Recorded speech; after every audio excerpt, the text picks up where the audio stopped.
so let's find a snare.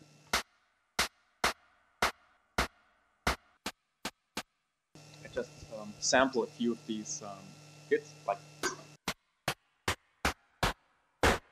into live, and afterwards we take the best one and filter it, and we will have a nice snare. The next thing is we're setting up the input channel, like external in 1 and 2. So now we are just recording the result from.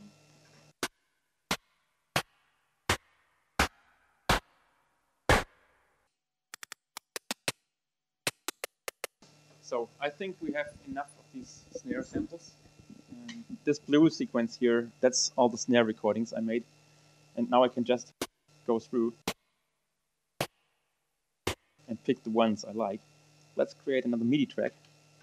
These are all my snares here. And if I only need one of them, like this one, let's just listen to it. I can just do the consolidate command.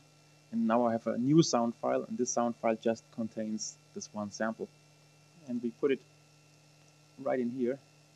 We go back to the session view and create an empty clip and put a snare on the 1 and the 4, which I assume is what I want.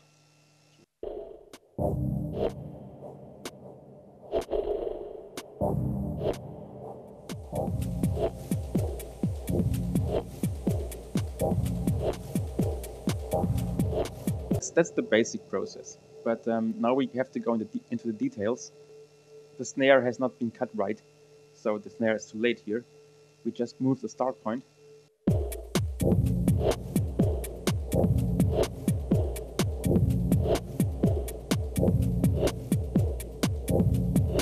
Okay, so let's see what we can do with the snare.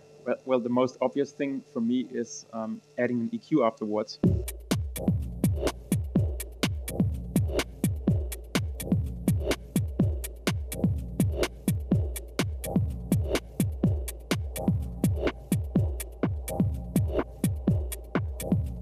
One thing we could do to make it more lively is the snare here is responding to velocity.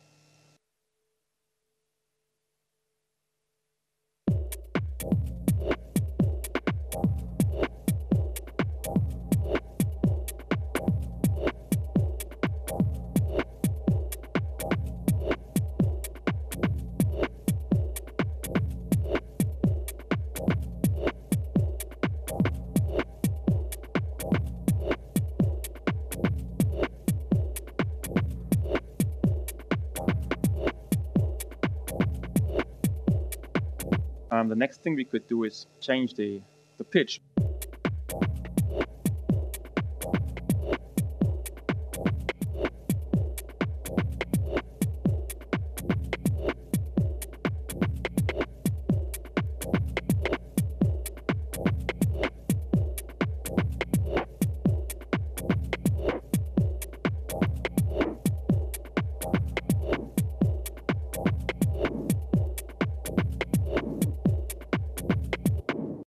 What I did now was just putting the loop from the arranger, from the session view into the arranger to have it as a part of the whole arrangement here.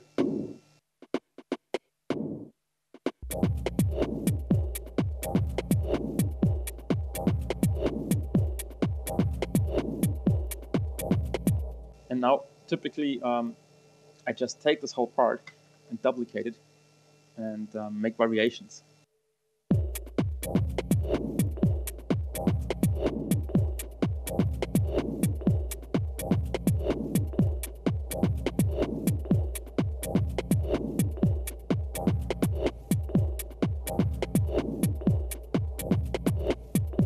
So now I made it a 2-bar pattern out of this single pattern by just copying it and changing a few details. And now we come to the magic secrets of live. What I'm doing now is I just play this one shot. So it starts here and it plays through, and that's it. The thing is, the sampler can not only play back a sample as a one shot, like starting from here, playing till there, you can also loop it.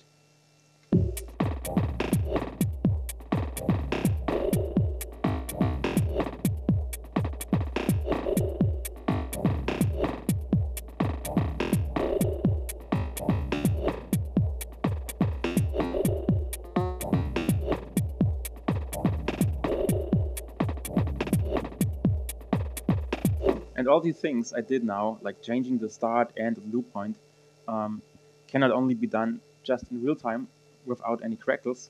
You can also record this. So let's just press the global record button. And we are recording the result of this into the arrangement. That's what you see here. And now let's just play it.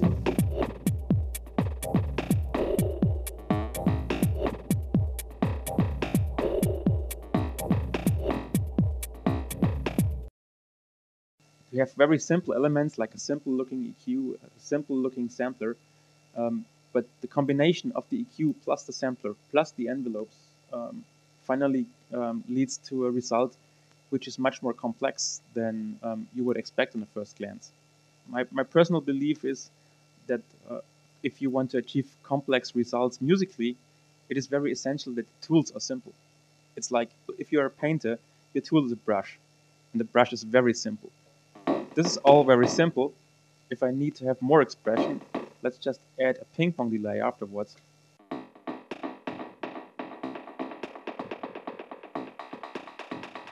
And compressor.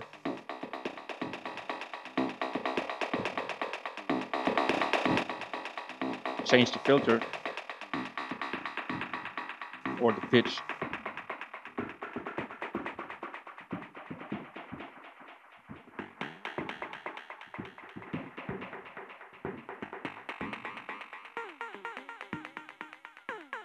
Or a chorus.